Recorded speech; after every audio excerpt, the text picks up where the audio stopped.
Gerry Lane was a former United Nations investigator. Since retiring, he had been living a peaceful, happy life with his wife Corinne and their two daughters, Connie and Rachel. It was Rachel's birthday, and Gerry was taking his family out to celebrate, but that morning felt eerie.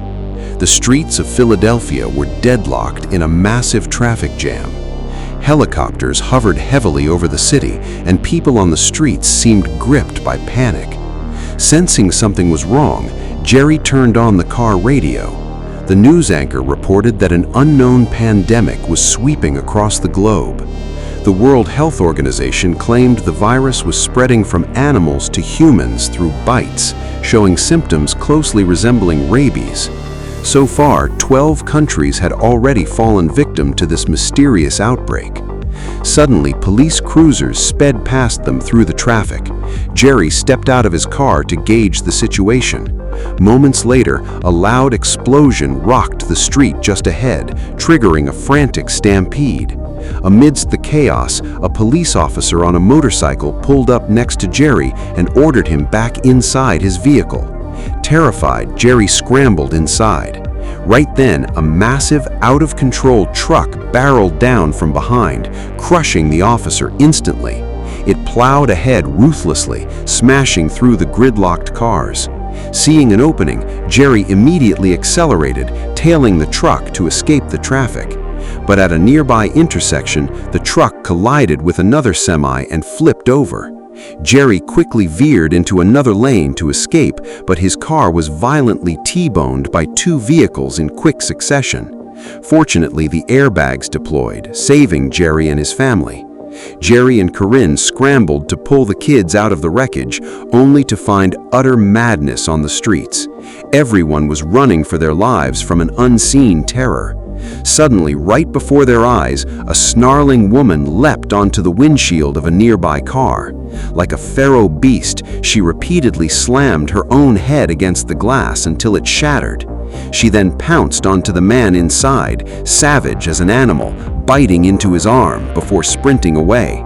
Within seconds, his body transformed, turning him into a bloodthirsty monster just like her. Completely stripped of his humanity, he turned and attacked his own family. The infection was spreading exponentially. A single bite from these rabid monsters turned victims into attackers within seconds.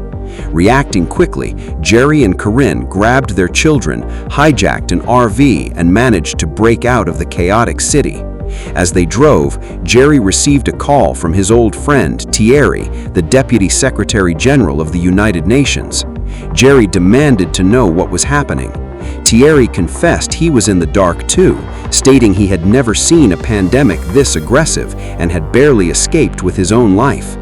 Thierry told Gerry that he was sending a rescue hopper to extract him, emphasizing that the UN desperately needed Gerry's investigative expertise to handle this global crisis. Thierry gave Gerry the coordinates of an apartment rooftop where the helicopter would meet them. Gerry immediately headed toward the building. Along the way, he managed to find a rifle inside the RV. Armed and alert, he guided his family into the apartment complex. Just as they arrived, a body plummeted from the building, smashing onto a parked car. It was an infected man. Despite falling from such a height, he stood right back up, completely unfazed, and charged aggressively at Gerry's family. Without hesitating, Gerry fired a clean shot straight through his head, dropping him instantly. But the gunshot drew a massive horde of infected right toward them. Seeing the swarm, Gerry rushed his family inside the apartment building and bolted up the stairwell. The bloodthirsty horde pursued them with terrifying speed. Gerry knocked over a heavy vending machine down the stairs to slow them down, but the monsters leapt over it effortlessly. Panting and desperate, Gerry and Corinne finally pushed through onto the rooftop just as Thierry's rescue team arrived. The family scrambled into the helicopter, and the pilot immediately took off. The infected, completely devoid of self-preservation, began hurling themselves off the building's edge just to grab onto the rising chopper. Luckily, the crew managed to evade them, flying Gerry and his family safely to a U.S. Navy command ship stationed 200 miles off the coast. Safe in the middle of the ocean, the ship served as a temporary command zone. There, Thierry reunited with Gerry, who settled Corinne and the kids into a safe cabin. Stepping out, Thierry delivered grim news. The president was dead, government officials were missing, no city was safe, and the entire world was collapsing. The infection was tearing through continents via bites, and nobody knew its origin. On board, a team of top scientists was working tirelessly to pinpoint the source. They confirmed it was a highly aggressive virus, which they were officially labeling the zombie virus. Thierry informed Gerry that about a week prior, they received an email from a military base in Humphreys, South Korea, which explicitly used the word zombie. Although communication with the base had since gone dark, the UN believed it was a warning. Among the scientists was Dr. Fassbach, a brilliant young virologist. Fassbach believed that if they could locate patient 0 and understand how the virus originated, they could engineer a vaccine to halt the pandemic. A U.S. Navy captain approached Gerry, stating, "Thierry highly recommends you. You're one of the UN's finest investigators, and you have extensive experience operating in hostile war zones. Dr. Fassbach won't survive a single night out there alone. I need you to assist him." Gerry flatly refused, unwilling to abandon his wife and daughters in the middle of an apocalypse. The captain gave him a harsh reality check. "Gerry, space on this ship is strictly reserved for those who are useful to us. If you want your family to stay safe on this vessel, you have to find this virus. Otherwise, you all go to a crowded refugee camp ashore." Left with no choice, Gerry said a heartbreaking goodbye to his family and boarded a military transport plane bound for South Korea with Dr. Fassbach and a specialized Spec Ops team. After a tense flight, they touched down at Camp Humphreys in South Korea during a torrential downpour. Under the cover of darkness, Gerry and the military team escorted a trembling, terrified Dr. Fassbach out of the aircraft. They immediately spotted a cluster of infected wandering nearby. Suddenly, an infected lurked out of the shadows and lunged at them. A soldier reacted instantly, gunning the creature down. However, the echo of the gunshot alerted the entire horde. Panicking, Dr. Fassbach bolted back toward the plane, slipped on the wet ramp, and accidentally discharged his own weapon, killing himself instantly.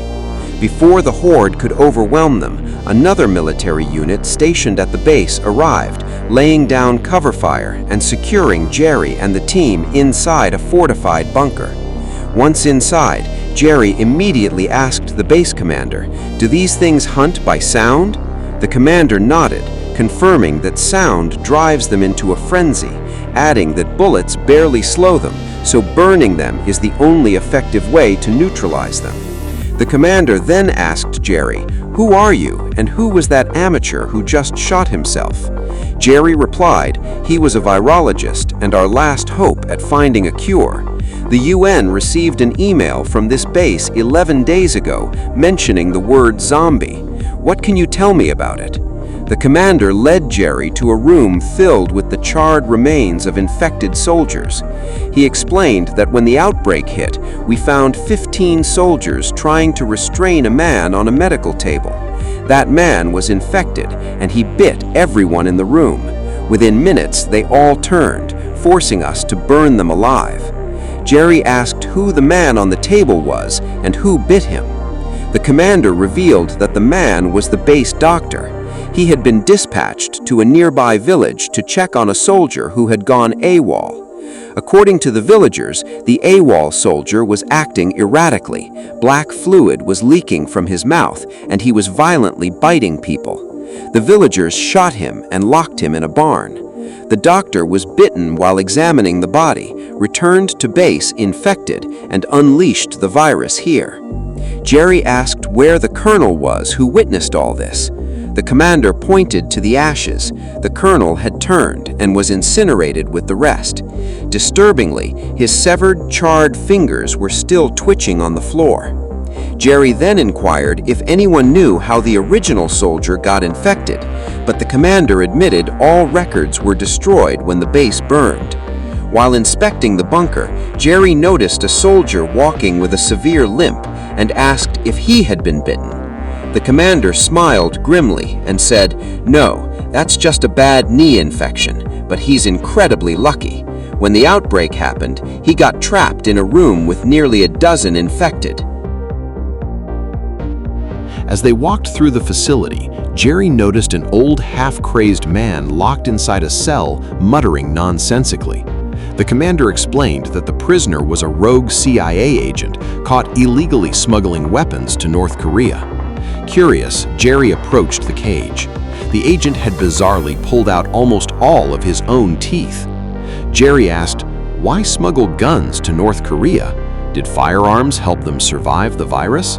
The agent laughed maniacally and whispered, "Guns? No, that was just a drop in the bucket. They found a far more terrifying way to survive." The agent pulled out another tooth and grinned. They stripped the infected of their power. Within 24 hours, the North Korean government forcibly extracted the teeth of all 23 million of its citizens. No teeth, no biting. No biting, no spread. Brilliant, isn't it? Gerry called it absolute madness, but the agent snapped back, "Madness is relying on science when the world is burning.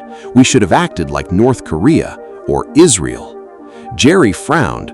What did Israel do? The agent replied, "Days before the outbreak even went global, Israel completed a massive, impenetrable wall around its entire border." Gerry was skeptical. They've been building walls for thousands of years. But before we see what happens next, we'll stop right here.